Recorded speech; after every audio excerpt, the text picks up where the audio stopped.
ఉప ముఖ్యమంత్రి వర్యులు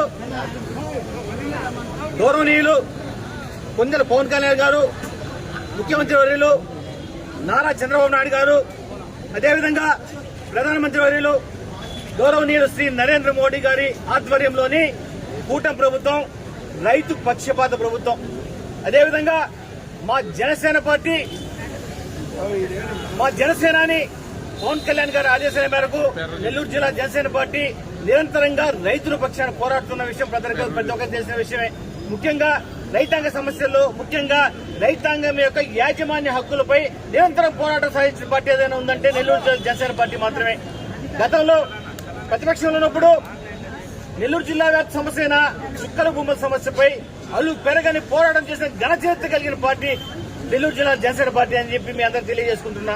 అదేవిధంగా నెల్లూరు జిల్లాలో 4 సంవత్సరాల పాటు పెరగకుండా చేసిన పోరాట ఫలితంగా నెల్లూరు జిల్లాతో పాటు రాష్ట్ర వ్యాప్తంగా 2,50,000 ఎకరాలకు చెందిన చుక్కల భూముల రైతన్నల యొక్క సమస్యల పరిష్కారం అయిందంటే అది నిజంగా నెల్లూరు జిల్లా జనసేన నాయకులు, నెల్లూరు జిల్లా యొక్క జన సైనికులు, వీర మహిళలు అందరూ గర్వంగా తలెత్తుకోవాల్సిన విషయం.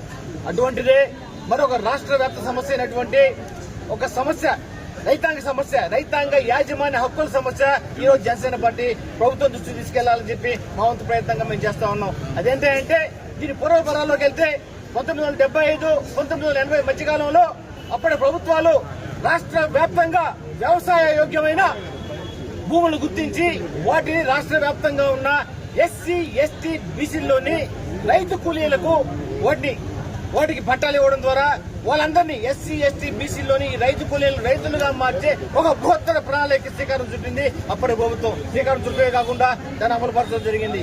గత 50 సంవత్సరాలుగా ఈ రైతు కూలీలు రైతులుగా మారిన రైతు కూలీలు ఎస్సీ, ఎస్టీ, బీసీ వర్గాలు చెందిన ఎవరైతే రైతు కూలీలు రైతులుగా మారారో వాళ్ళు ఆ భూమిని వ్యవసాయం చేసుకుంటూ దాని నుంచి వచ్చిన ఫలసాయాన్ని పొందుతూ వాళ్ళ జీవనోపాధి సాగిస్తా ఉన్నారు. ఈ పద్ధతిలో ఏ పద్ధతి అంటే ఇది CJFS పద్ధతి ద్వారా ఆ రోజు అప్పగించడం జరిగింది. CJFS పద్ధతి అంటే కోఆపరేటివ్ జాయింట్ ఫార్మింగ్ సొసైటీ.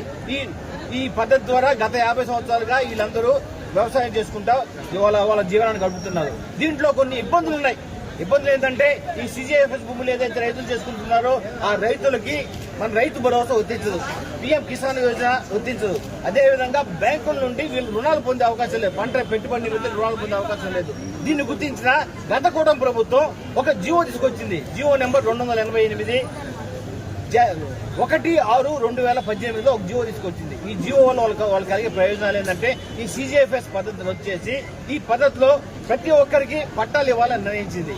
రాష్ట్ర వ్యాప్తంగా ఎంతమంది రైతు కూలీలు రైతులుగా మార్చారో ఆ లెక్క మా దగ్గర లేదు. కానీ నెల్లూరు జిల్లాలో మాత్రం 60,500 రైతు కుటుంబాలని 66,276 ఎకరాలు వాళ్ళకి పట్టాలుగా మంజూరు చేసి ఆ రైతు కూలీని రైతులుగా మార్చడం జరిగింది.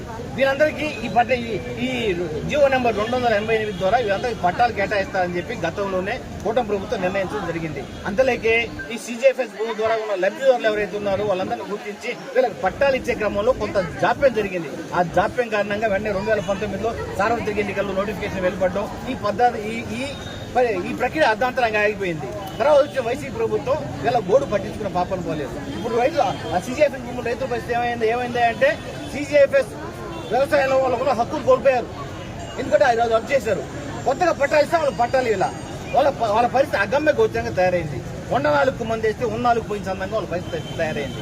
గత 6 సంవత్సరాలు 7 సంవత్సరాలుగా ఈ రెవెన్యూ ఆఫీస్ చుట్టూ తిరిగి విసిగి వేసారిపోయారు. వీళ్ళందరి తరఫున కూటమి ప్రభుత్వంలో భాగస్వామి అయినా మేము జనసేన పార్టీ తరఫున మేము ప్రభుత్వాన్ని ఒకటే విజ్ఞప్తి చేస్తున్నాం. ప్రభుత్వాన్ని కానీ కలెక్టర్ గారిని ఒకటే విజ్ఞప్తి చేస్తున్నాం. ఎందుకంటే చాలా పనులు ఒత్తిడిలో కొన్ని మర్చిపోయి ఉండొచ్చు ప్రభుత్వ పెద్దలు. వాళ్ళకందరికీ ప్రభుత్వ పెద్దలకు మేము చేసే విజ్ఞప్తి ఏంటంటే గత కూటమి ప్రభుత్వంలో వీళ్ళకి చేస్తామని చెప్పి వీళ్ళకి న్యాయం చేస్తామని చెప్పి జీవో నెంబర్ 288 రిలీజ్ చేయడం జరిగింది. ఈ ప్రస్తుతం మధ్య వైసీపీ ప్రభుత్వంలో వీళ్ళు పట్టించుకోని పాపన పోలా. ఇప్పుడు మళ్ళీ కూటమి ప్రభుత్వం వచ్చింది. ఈ కూటమి ప్రభుత్వంలో అయినా వీళ్ళకి న్యాయం జరిగి వీళ్ళందరికీ పట్టాలు వచ్చే విధంగా కూటమి ప్రభుత్వ భాగస్వామి పార్టీ అని జనసేన పార్టీ తరఫున మేము నిరంతరంగా ఈ సమస్యను మా జనసేనాన్ని పవన్ కళ్యాణ్ దృష్టికి కానీ అదేవిధంగా ప్రభుత్వం దృష్టికి కానీ తీసుకెళ్లి వీళ్ళలో ప్రతి ఒక్క చివరి రైతు వరకు పట్టా వచ్చే విధంగా మా వంతు కృషి మేము చేస్తామని చెప్పి సందర్భంగా తెలియజేస్తున్నాను. జై జనసేన, పవన్ కళ్యాణ్ గారి నాయకత్వం. జై జనసేన.